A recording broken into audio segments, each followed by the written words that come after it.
Hey guys, it's CL, and welcome back to my YouTube channel. I make brand new Critical Role recaps every Monday at noon, and would be happy to have you join the party.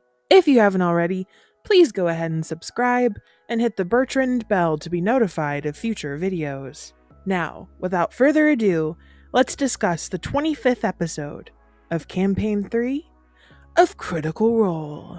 It feels so good to be back, you guys. I don't know about you, but even though I greatly enjoyed Exandria Unlimited Calamity, it feels really great to be all cozy and way less stressed with our favorite fools, Bell's Hells.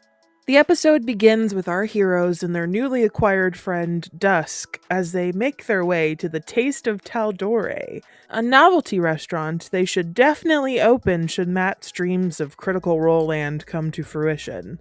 They see a myriad of notable figures from history, such as Eravon the Rime Lord, the Dark King Warren Dressig, or the Sovereign who took over his lands, Zan Tal'Dorei, while enjoying some poorly produced performances of Tal'Dorei's beginnings and some themed beverages.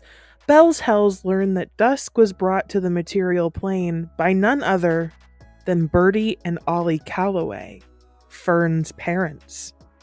Shocked at the revelation, Fearne reveals that her parents left her in the care of her grandmother nearly 90 years prior on an important but secret mission. It turns out that the Calloways are also highly important, like this mission. Fearne is from the Sealy Court, and she's sort of a princess?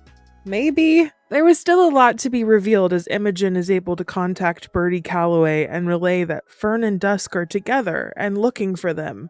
The alleged king and queen request to meet up at Imahara Joe's, who seems to be tied to some crawler gangs in the area. So I'm excited at the prospect of meeting Fearne's parents. Are they just as crazy as she is? Laudna pulls FCG aside to talk about her Imogen situation, and decides to buy her a pot holder and a pencil in some hopes that it will make it up to her. Laudna has the biggest heart, and I think anyone would be damned to find a friend better than our creepy darling.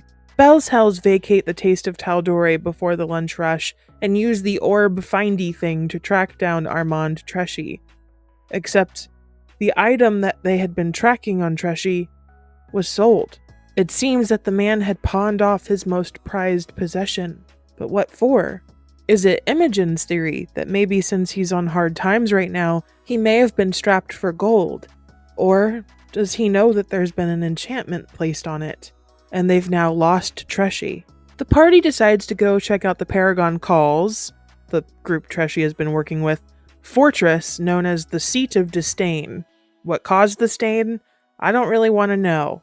After carefully weighing their options and splitting the group to watch the front and back exits, Fearne decides to take matters into her own hands and wild shapes into a quokka, everyone's new favorite animal. Like, literally Google these things. They're so freaking cute. They photobomb people. She barely manages to get her cute furry hiney under the gate before being caught by a guard and passed around as everyone's favorite pet for about an hour. Sadly, things go sour as Fearne doesn't want to be put in a box and is thrown out of the confines of the fortress after biting one of her new owners. Outside, after the druid transforms back, the group reconvenes and discusses their optional plans. Several ideas are thrown around, some better than others, like fire and explosions and stealing a mammoth crawler and running it through the front of the gates. The ideas they do land on are better, but still kind of crazy, but better. One includes using Ashton's connection to the Paragon's Call to get in and use the portable hole to entrap Treshy, and the other is a note forged from the writing on a receipt from the shop Treshy sold the ring at the Bank of Renewal, stating that they want to figure out a way for him to keep it. Aura manages to expertly forge a letter, and that's where we leave it. Will these plans go into action? I have no clue. What did you guys think of the episode? Do you think these plans are a good idea? There's definitely a lot to consider when going up against a group like this. Do you think if they go for Treshy now, it could ruin Fearne and Dusk's reunion with the Calloways? Are her parents the king and queen of the Sealy Court? Is Fearne underplaying her importance? Or is she, like, overplaying? I mean, the Nightmare King did know the Calloways in their fight where they freed Gurge. What did you think of Chetney's plan to get the help of the Gorgine? Also, Tell me you guys loved the Imogen and Laudna drama that's building. Laudna is feeling such incredible guilt for what happened and doesn't even know how to solve it.